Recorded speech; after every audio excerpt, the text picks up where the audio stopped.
Welcome to Chapter 12, Cash Flow Estimation and Risk Analysis. Let me give you a little context for the chapter here. We're going to use, in a number of occasions, this formula for free cash flow. And you've seen this before. We've used it before. And let me show you what we used it before with. Okay, so free cash flow is your earnings before interest and taxes, adjusted for taxes, add back depreciation because there's no cash flow associated with that. It's been backed out of here, so you got to put it back. And then you have to back out the normal capital expenditures that a firm has over time to keep it operating. And then you need to ultimately subtract out that negative sign here. Increases in net working capital. Current assets minus current liabilities, forgetting notes payable. So that was the formula we used earlier, and the context we used it with was, remember, we had the balance sheet of the whole firm, and we were valuing the whole firm using the free cash flow that the entire firm threw off, and then what we did was we subtract that, so we came up with the value of the whole firm. We subtracted out the value of debt, and then we came up with an equity value in the millions or billions, and we divided that by the number of shares outstanding, and we got a share price for common stocks, stock per share. Now that was a previous chapter. Now what we're doing in this chapter is similar, but it's more of a micro context. So we're going to be looking at the various projects and product lines here that make up the firm. So instead of looking at the entire firm, we're going to ask, should we add a new project in or a new product line for the firm? And then so we need to evaluate that project. And so we're going to evaluate it. We're going to look at the cash flow that project throws off. But in order to do that, we need to pull this capital expenditure component out, because this is this is going to be what we net things off when we compute net present value. So we're going to take the present value of the free cash flow that the project throws off, this, and this, and then we're going to subtract off the cost of the project. That's the capital expenditure. And then we will come up with an NPV, and if the NPV is positive, we'll accept the project. Okay, so we're using this formula without having a capital expenditure component, because we're going to back that out specifically here. So we're taking the same formula, just more of a micro, meaning an asset by asset analysis. So let's go into calculations here and what we need to better understand. So not calculations, but I got to go through a number of terms and concepts that show up in this course. And so let's look at the change in working capital here for 1 second. There's no particular order to how I'm going to run down through this. There isn't any real apparent order to it, logical order to it. But so I just have to cover the bases. So let's look at the change in working capital. Now, we're going to have, when you buy a piece of equipment, we're going to assume that at time 0, so you have your timeline, at time 0, you're going to have to make an investment, say, in inventory, and maybe some reduced by some accounts payable, because you're not going to pay for your inventory immediately. And so you're going to have a change in net working capital normally associated with the purchase of a new equipment, or even a new plant, if that's what we're looking at. And so that change in working capital will be a negative cash flow. So we need to take that in consideration. Now, when the project ends, say period ends, so here we start out in time 0, the project ends at some period n in the future, and the project's done and over with, we assume that you can recover that change in net operating working capital. So if this was $3,000 net here, we will recover and have a positive cash flow of $3,000 when we get rid of the project, or the plant or whatever it is. We will recover the inventory, so we'll sell off whatever inventory is left, and so we'll have a positive cash flow. Okay. Now we're assuming also, as the text talks about, the cash flows are going to come at the end of the period. That's a simplifying assumption. The cash flows obviously don't do that. So you can put this into a spreadsheet doing it so you can analyze the cash flows quarterly. You can do it weekly and daily if you want to. But we're not going to do that. It's just too cumbersome to do. And so we want to get the understanding and the intuition of what's going on here and not get tangled into just calendar effects, is what I would call it. We also need to consider here, when we terminate the project, that we can sell the project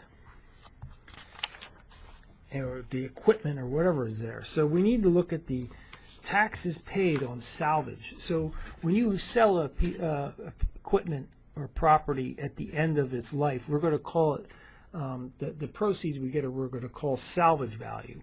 And we need to figure out the taxes of that salvage value. The salvage value is cash flow if we receive actual cash, but we're ultimately going to have to pay taxes on that salvage value, and that's what we're trying to do here, to figure out what those taxes are, because that will negatively affect our cash flow. So taxes paid on salvage value, that will equal the sales proceeds of the equipment, often called salvage value. Okay, and then we're going to have to subtract out the book value of the assets, and this difference here is your gain or your loss. Okay, and we're going to multiply that by the tax rate, and then that will be your tax bill, taxes that will be paid, okay, when we're all said and done. Now, this book value has a few calculations in and of itself. This book value is the cost to deliver and install. So installation costs are included in there. And so when we first buy it at time 0, and then we're going to depreciate it over time. So we have to subtract out the accumulated depreciation. And we come up with, after we subtract out the accumulated depreciation, we come up with book value. And some people would call that net book value. Your text calls it just plain old book value. So it's just, we'll call it book value. Okay. Now, let's see. We also have to look at and consider relevant cash flows for a particular project. And the relevant cash flows, and your textbook highlights this and tries to drill it home, that when you enter into a project, you need to look at the relevant cash flows. Those are incremental cash flows. And what we mean by incremental cash flows is the cash flows that are associated if and only if the project is undertaken.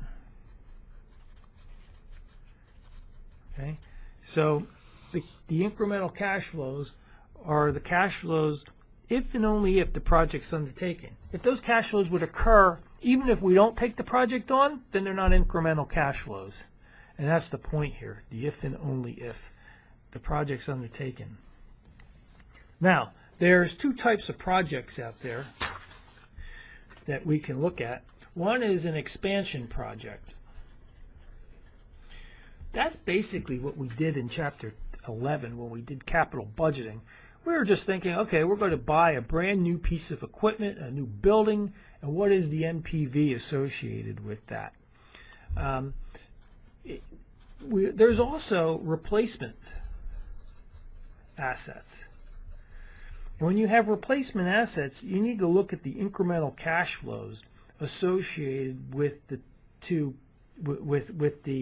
with the new project. And you need to take the difference between when I say difference, the difference between the cash flows of the old project versus the new project. In other words, you need to subtract the new cost numbers, those future cost numbers that go out in time, from the old numbers for the old asset.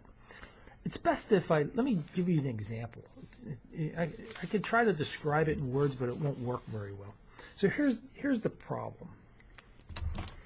Call it the C Corp.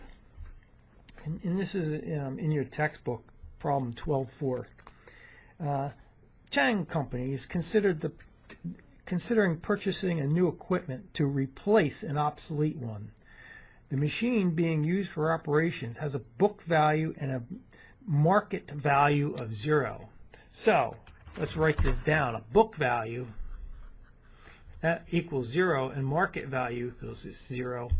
So book value meaning, okay, we've depreciated the entire thing down to nothing, and it has a market value of 0. So we don't have to worry about any opportunity costs associated with this old piece of equipment. Okay, let's continue. It says, however, the machine is in good working order and will last at least 10 more years. 10 more years. The proposed replacement machine will perform the operations so much more efficiently that Chang's engineers estimate that it will produce after-tax cash flows, labor savings, and depreciations in there of $9,000 per year. So after-tax cash flow, $9,000 per year. Well, that's nice. It's all the calculations are done for. So those are those incremental cash flows. The new machine will cost $40,000. Okay, and delivered and installed. Okay, so don't forget, it's not just the actual cost of the equipment. You got to add in, just like you learned in accounting, when you wanted to compute the value that you would put on the books, that you'd capitalize on the books. You got to have cost plus the delivery installation costs.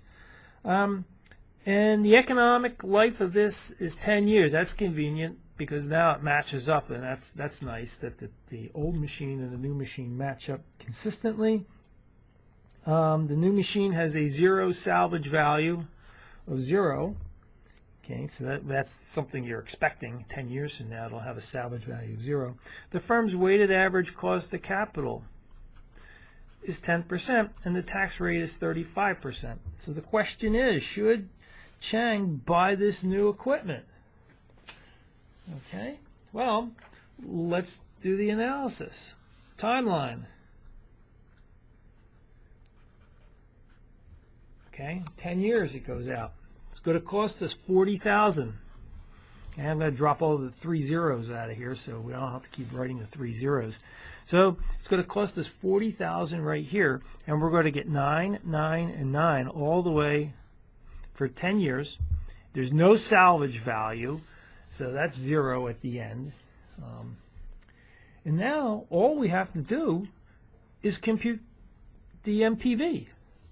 And so basically you can think of these as the net effect of the free cash flow that we talked about. The free cash flow equals EBIT 1 minus T plus depreciation minus, looks like there's no change in net working capital, so that would be 0, but that still applies, the formula still applies. It's just that number is 0.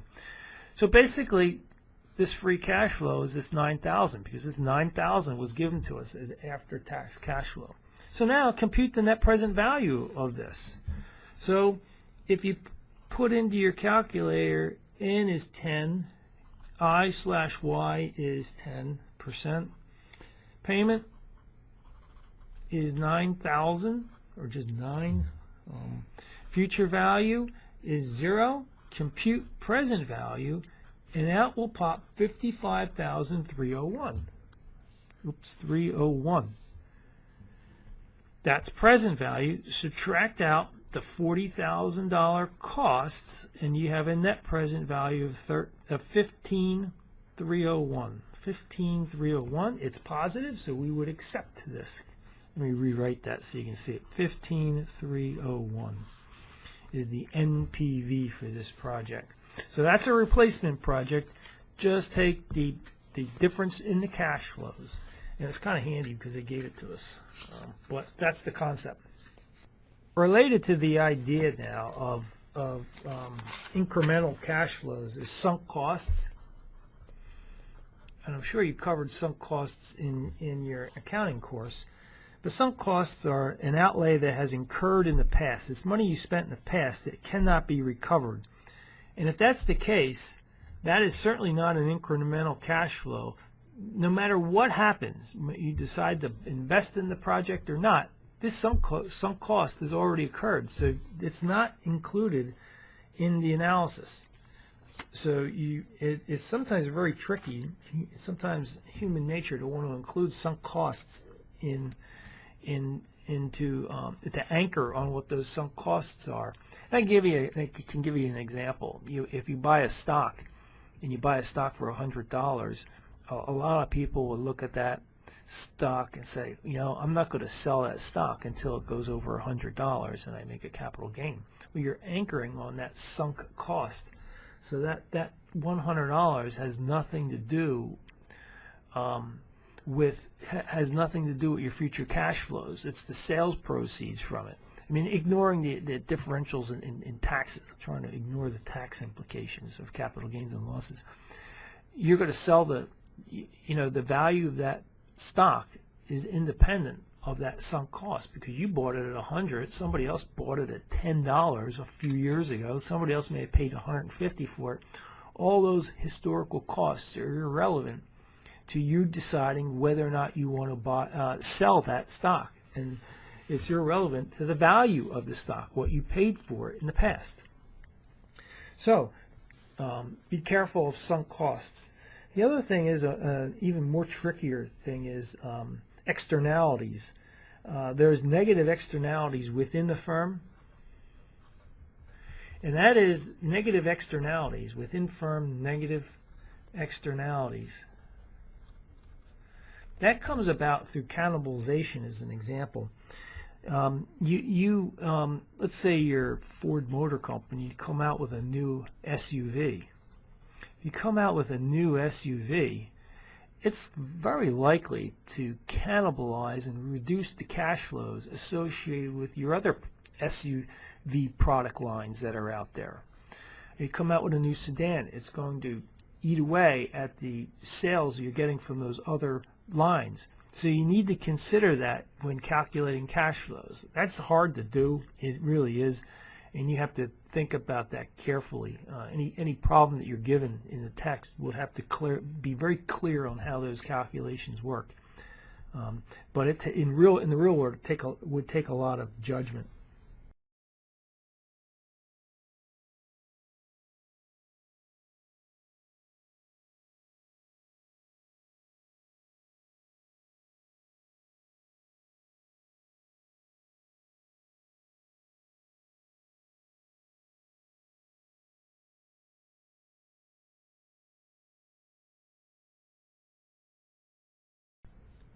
The next thing we want to talk about here is risk, and I'm going to cover it briefly. It's another tough subject when you deal with capital budgeting.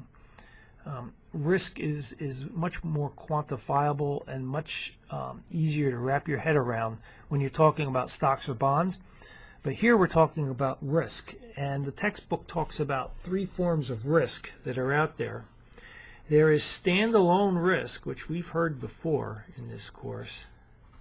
Standalone risk is you look at the asset, the product line, the equipment on a standalone basis in isolation, and the concept of diversification is completely ignored. In other words, if this cash flow that comes off this project, off a project, is counter-cyclical with the rest of your company, it's completely ignored. All you're doing when you're looking at standalone risk is you're looking at how volatile those cash flows are estimated to be.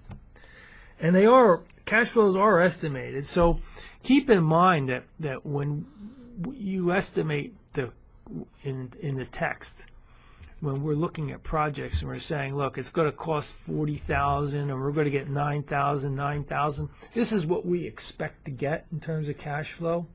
But remember, that's what we expect. So think about that as being a distribution.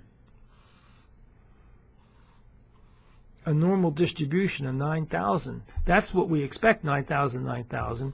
But you could get 12,000 in a year. You can get 8,000 or even 7 or 6,000. With lesser probability, most of your probability will be around 9. So standalone risk measures the volatility of your cash flows. Just calculate standard deviation, and that's all you need is the cash flows from this project. You're not looking at correlations with anything else. Covariances with anything else are ignored. That's standalone risk. That's easy to compute, provided you have an estimate of how of your cash flows and how they might vary in the future. The second form of risk that the textbook talks about is corporate risk, or within firm risk. Within firm risk. And this is the risk that a project has relative to the rest of the business, the rest of the company. So here you have a company, it has all its projects, right? And you're looking at one particular project, and that one, how does that one project behave? How does its cash flows behave relative to all these others? Does it move contrary, which would be nice diversification effects? If it had a negative cash flow, which means when these cash flows are all positive, this cash flow would be below its mean and negative, and so on. That would smooth out the cash flows of the business. And so that would be, all else being equal, provided that was a positive NPV project, and if its cash flows wiggled in the opposite direction as all the other projects, that would be a nice beneficial project. You know what that's like? You know what that's like? That's like, you ever see those stores during the summer? They're a bicycle shop, and so if they're a bicycle shop and repairs, business booms in the summer and basically falls off the cliff in the winter. So what these guys do is they also have a ski shop associated with it, and so in the summer nobody's buying skis and getting skis fixed, but in the winter they are. So you got cash flows from a seasonal perspective now that are going to offset each other. That's a good way to diversify and stabilize the volatility of your cash flows. And the same thing, there's golf and ski shops that are out there. So that's a good example of just looking within corporate, within the company risk. The third method, and we talked about this, and this is market risk. This is conceptually the right way to do things. Market risk is measured by beta. Remember, beta measures how does the returns of your project covary with the market return as measured, say, by the S&P 500. Now, a word of caution here. When we calculated and used betas in this course before, in the real world, those betas are all calculated looking backwards in time. So it's kind of like driving your car looking through the rearview mirror. And so here you are at time 0, right? And we're trying to, in previous chapters, figure out, what's the value of a stock. And we would look at the future cash flows, the dividends that the stock was going to throw off, the free cash flows, figure out its value. But in this process, we had to use a beta. And in theory, the beta is forward-looking. It has to be associated with these. How do these cash flows behave and these returns behave relative to the S&P 500?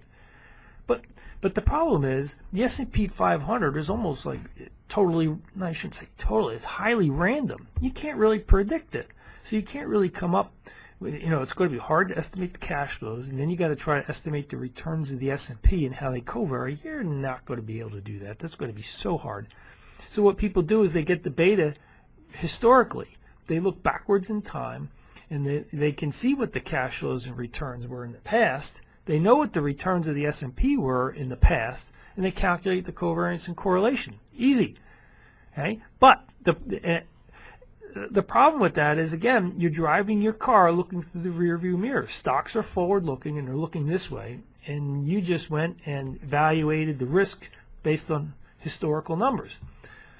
But if you make the assumption, the heroic assumption, that the fundamentals that drove this risk in the past are going to carry over, nothing has systematically changed with this business, so that the risks that this firm had here will apply here, then maybe there's a little more to it than it's just driving your car through the rearview mirror. Maybe it's plausible.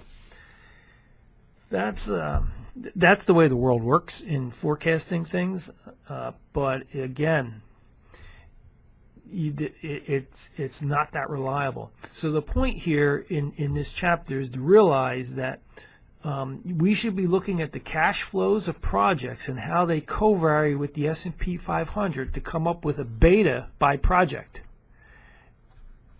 Not by stock, but a project by project beta.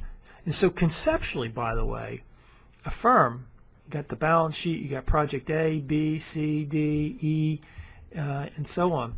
Each one of these projects has a beta. And we learned in a previous chapter that, so this is a portfolio of projects, and we know if we have a portfolio and we have the individual betas, the betas are nothing but a weighted average of those, of these betas, of the individual projects. So the firm's beta is a function of the cash flows of the projects that it invests in. Think about it. When you buy, what's causing the risk of your business? It depends on how risky the product lines and things that you've invested in, because these things, if they're highly risky, speculative things, then each one of these betas will be high, and the beta of your portfolio will tend to be high too.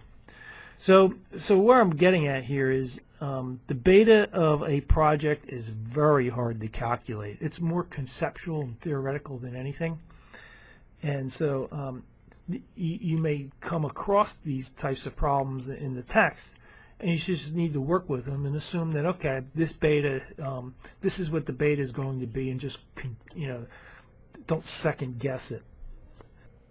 So that's all I have to say about chapter 12 in just this discussing the chapter. I have another video on chapter 12. It covers self-test question 2. I highly advise you to look at that, because what that does is it operationalizes a lot of what I just said, and takes various projects. It shows you how to compute depreciation, and you've had that in accounting before, but it just refreshes your memory on how to calculate the depreciation using makers, and free cash flow estimations, and it'll puts the whole thing together and asks you whether or not that you should invest in the project or not. So it's a nice summary of much of the chapter. So look at that video.